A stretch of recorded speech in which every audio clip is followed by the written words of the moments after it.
আপনারা দেখেছেন যে যখন রাগ ওঠে মাথায় তখন কিন্তু ভুল সিদ্ধান্তই নেয় মানুষ। রাগ মাথায় কঠিন সিদ্ধান্ত নিয়ে ফেলে।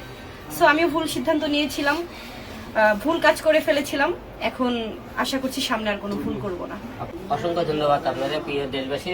সকলের আগে আমি হিরো আলম এবং রিয়ামণি দুইজনে আপনাদের কাছে ক্ষমা দৃষ্টি আকর্ষণ করতেছি। মানুষ বলতে ভুল হয়, আমরা হয়তো অনেকে ভুল করেছি দুইজনে, সে ভুলের ঊর্ধ্বে কেউ না। আল্লাহ পাকের কাছে ক্ষমা চাইলো, আল্লাহ পাক ক্ষমা করে। আর আমরা তো মানুষ, সেই হিসেবে আপনারা সবাই আমাদেরকে ক্ষমা দৃষ্টি দেখবেন।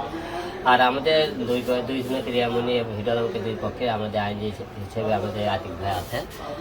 আতিক ভাই আমাদের দুই পক্ষের কথাবার্তা শুনে এবং মামলা দুই পক্ষে আমাদের মীমাংসা হয়ে আমরা একত্রিত হয়েছে যে রিয়ামণি যে মামলা করেছিল সে মামলা উঠাই নিতেছে, আমি তো রিয়ামণির উপর যে মামলা করছি সে উঠাই নিতেছে। উঠে নিয়ে আমরা দুইজনের সামনে একসাথে সুন্দরভাবে যাতে সংসার করতে পারি এবং সুন্দরভাবে চলতে পারি এবং আমাদের দ্বারা মানুষ যারা কিছু শিখে আমরা এই ধরনের কোনো কিছু আপনাদের সামনে নিয়ে আসবো। এবং রিয়ামণির জীবনে যে ভুল করছে আমি চাবো যে তুমি যে স্ত্রী হিসেবে একটা স্বামীর এরকম দায়িত্ব এবং স্বামীর কথা মতো চলা, যে বারবার তোমার উপর আমার একটা অভিযোগ দিলে তুমি আমার কিছু কথা শোনো না, দেশবাসী সবার কাছে আমি ক্ষমা দৃষ্টিতে বলছি আমাকে ভুল করলে আমি তাকে ক্ষমা দৃষ্টিতে দেওয়া অবশ্যই মাফ করে দেবো। এবং সে আমি যদি কোনো ভুল করি তুমি সেই আমাকে ক্ষমা দৃষ্টিতে দেখে বাকি জীবন যাতে ভালোভাবে চলতে পারো সেই হিসেবে দেশবাসীর কাছে দুইটি কথা। আসসালামু আলাইকুম, আমি রিয়ামণি। বিগত দিনে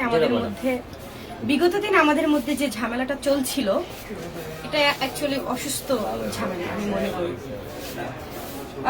সম্পর্কের মধ্যে যখন তৃতীয় ব্যক্তি ঢুকে যায় তখন সম্পর্ক এরকমই এলোমেলো হয়ে যায়। তো আমরা আশা করছি আমাদের মধ্যে যেন কোনো তৃতীয় ব্যক্তি আর এন্ট্রি না নিতে পারে। আর আমাদের মধ্যে যে ঝুট ঝামেলা ছিল বা অভিযোগ ছিল, আমার উপরে অভিযোগ ছিল, আমার আলমের উপরে অভিযোগ ছিল, আমরা সবকিছু উইথড্র করছি এবং সামনে আগামী দিনে ভালোভাবে জীবনযাপন করব সেই আশা করছি। সবাই দোয়া রাখবেন আমাদের জন্য। হ্যাঁ, আর আমাদের এই মীমাংসার মধ্যে বড় অবদান রেখেছে আতিক ভাইয়া।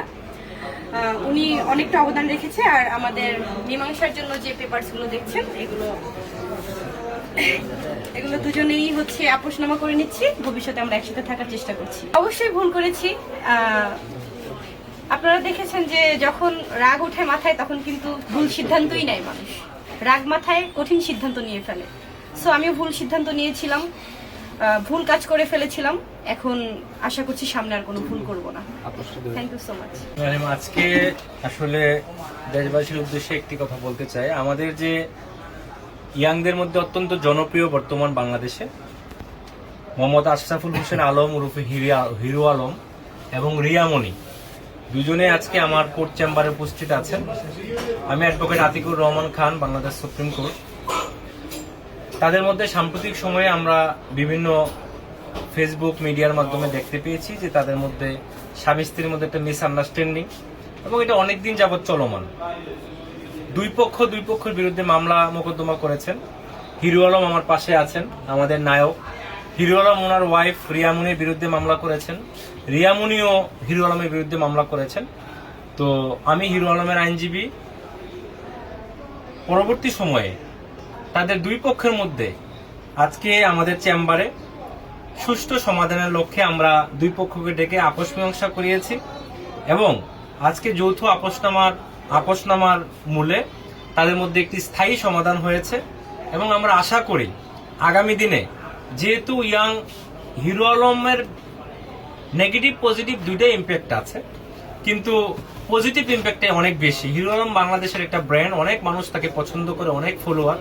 তো আমরা হিরো আলম ভাইয়ের কাছে একজন বাংলাদেশ সুপ্রিম কোর্টের আইনজীবী হিসাবে এবং আপনাদের আইনজীবী হিসাবে আমার একটা সাজেশন থাকবে, যেহেতু মানুষ আপনাদেরকে পছন্দ করে, একটা বিশ্বাস এবং আস্থা ভালোবাসার জায়গায় আপনারা আছেন হিরো আলম এবং রিয়ামণি, আপনারা এমন কোনো অপ্রীতিকর ঘটনা যেন আপনাদের মাধ্যমে না হয় বা দেশবাসী ইয়াং টিনেজদের মধ্যে যেন এই প্রভাবটা না পড়ে যে আপনারা বিভিন্ন পার্সোনাল প্রবলেম হতেই পারে, বাট এটা যেন মিডিয়াতে না আসে।